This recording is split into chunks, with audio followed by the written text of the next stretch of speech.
All right, so it's official. Okay, I'm just gonna focus on myself. That I have actually registered for my business name and also for my sole proprietor business bank account. There's a reason why I say that, and in the video we'll be going through them.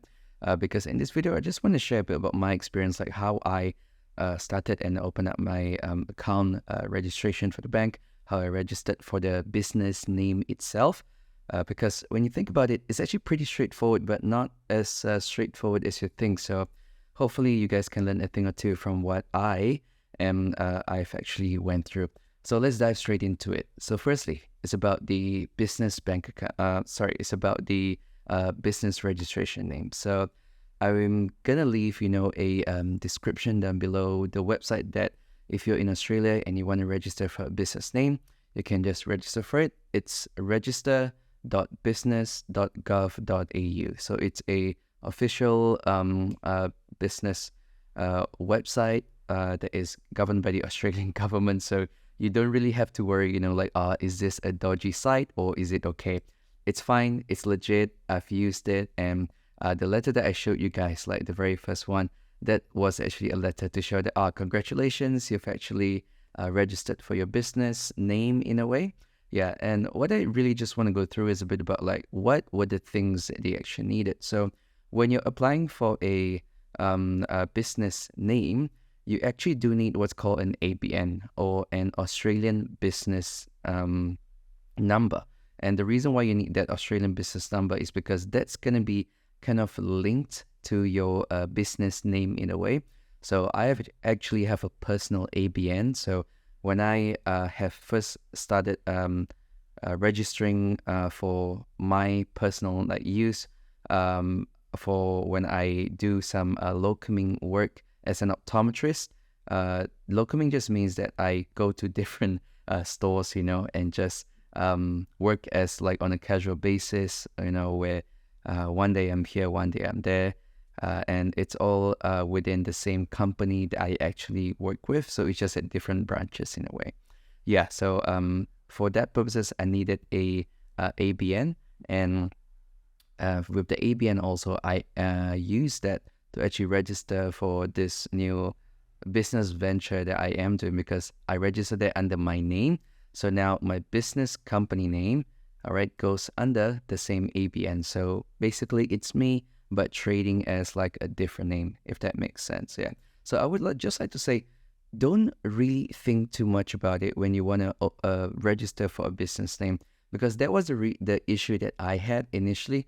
I registered a different business name, and the different business name, it was rejected. And the reason it was rejected was because I did not tick one of the boxes where it says that I have already started doing the business in Australia. Now, when I called them up and like, hey, so my name got rejected, but I'm not sure why. The reason why they say got rejected is because they said that if you have not started the business, they won't approve anything. And the fact that I actually have started to post some things like on social, started to do some social media account, started to put a bit of content on this particular business or what we would incorporate in the business, that is already them considering that I have started the business. And this makes sense because they wouldn't want you to register for a business that you are not doing anything about it just yet. So just take note of that. Now, the next thing that I want to go through is that, now don't mind, I'm just looking at my notes just to make sure I've gone through all the different points. So firstly, ensure that your business name is unique. And the ABR register actually already has some built-in tools where you can just search up if your business name is there.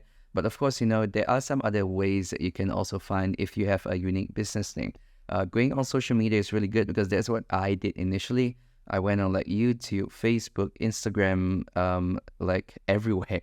I just went everywhere to have a look at it just to see if my particular business name is really out there. And I was glad that no one was using it. And that's why I was like, okay, I'm going to use it. And of course, just to speed up the process of everything when you're registering for the business on the ABR website, just make sure you have all your personal details handy. All right. So next, I'm gonna talk a bit about like the bank that I decided to choose, which is the Westpac Bank.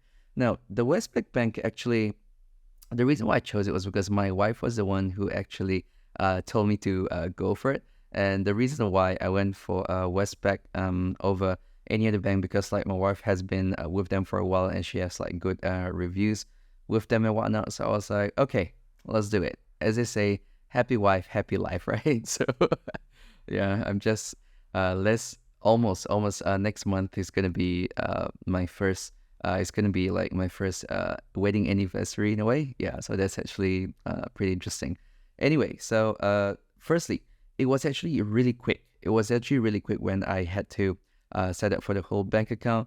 It actually only took 30 minutes. So 30 minutes, I would say, is pretty quick. But the only thing is that I'll just share my process. So I went on their website and then I had to find the nearest branch. And I actually chose the branch that was a bit closer to my workplace. So during lunchtime, I just pretty much rushed there, got everything done.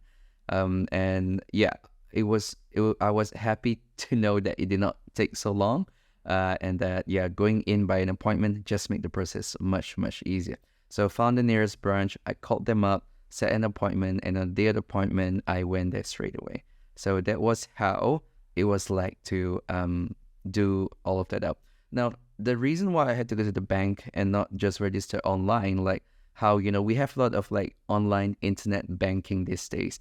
The reason is because I am currently not banking with them. So I did not have an account with Westpac.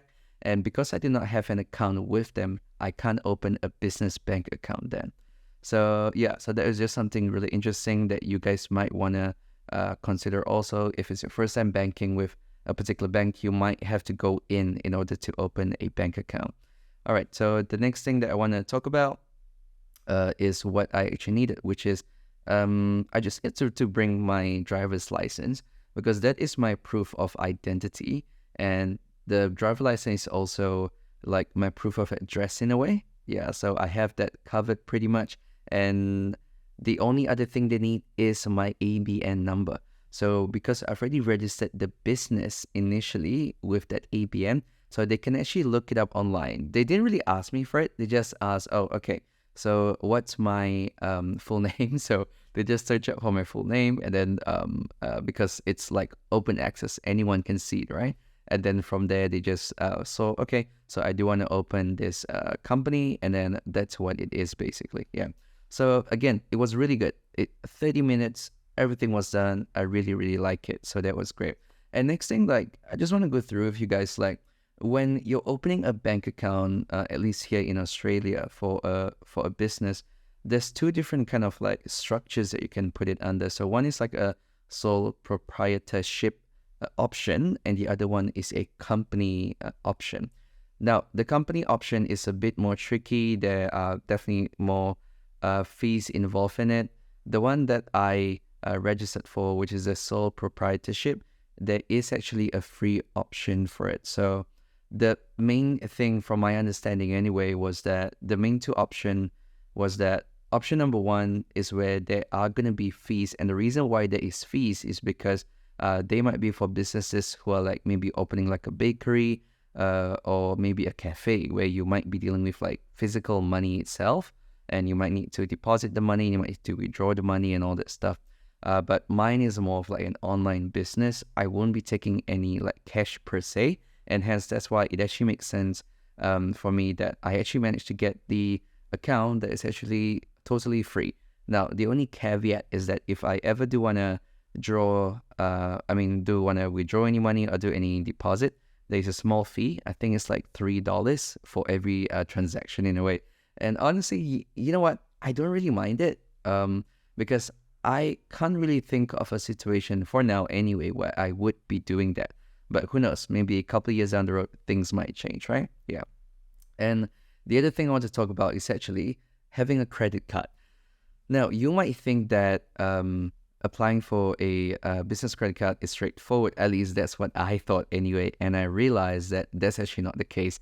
Now, the lady who helped me to open the bank account was actually really great. Like, she's like this really, she gives this like motherly vibe. She's in her 50s, I reckon. Yeah. So And of course, she was like really nice, and she guided me through it. And she told me that if I'm gonna register for a business credit card, it will be rejected straight away. It will be declined straight away. And I was like, why? But I have proof of income.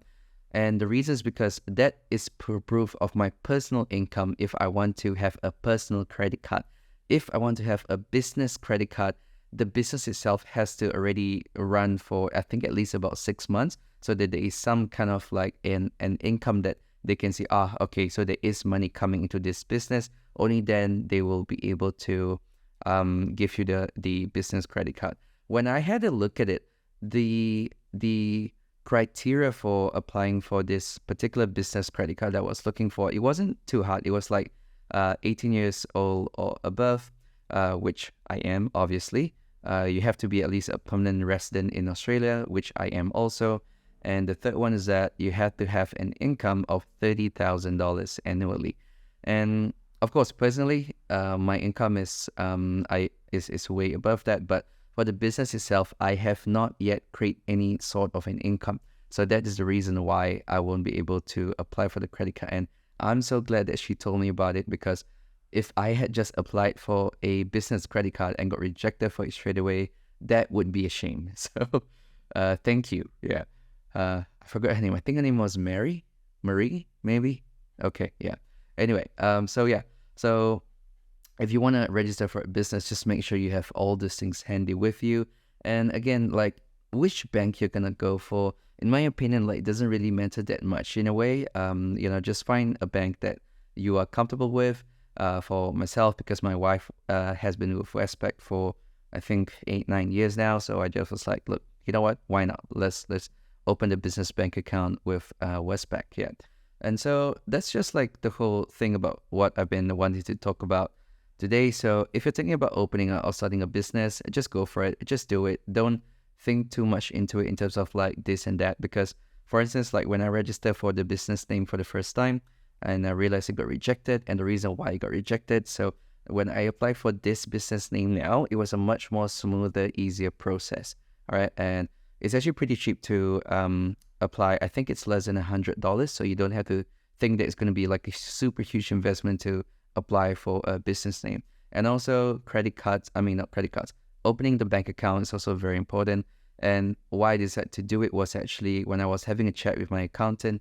He was the one who actually advised me to open a business bank account, because I want to keep my personal transaction and the business transaction different, so that when it comes tax time, it's going to be much easier for me. And just a bit of a bonus for you guys here, if you have used any of your personal money for the business already, that is can be considered as a loan that you're giving to your business.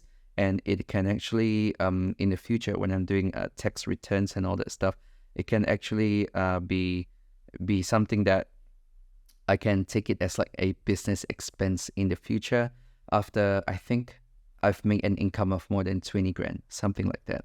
Anyway, as you can tell, I'm really new in this business world, and I'm really getting into it. And yeah, of course, if you guys would like to follow my journey, do subscribe to this channel, because I not only talk about my startup journey, but I also do talk about my fitness journey, and also about myopia eye health, because as an optometrist, I believe that every single child or every adult who has progressive myopia or short-sightedness or nearsightedness also, we should be taking care of our eyes nice and well. And that's why even when I have like a lot of screens in front of me, I personally take breaks. So I usually take like a 5 minutes break every hour, either at work or when I'm here at home doing my work and all that. And the reason is because it's going to be good for your eyes in a way. All right. So yeah, so just to, give a bit of a nugget about what I personally do as an optometrist. Yeah. And if you guys have any comments, just, feel free to leave it down below. I'll do my best to reply to every single one of it. And if you do find any value from this particular video, please like it and share it with anyone who might benefit. And that's it from me today. I'll see you guys in the next video. Bye-bye.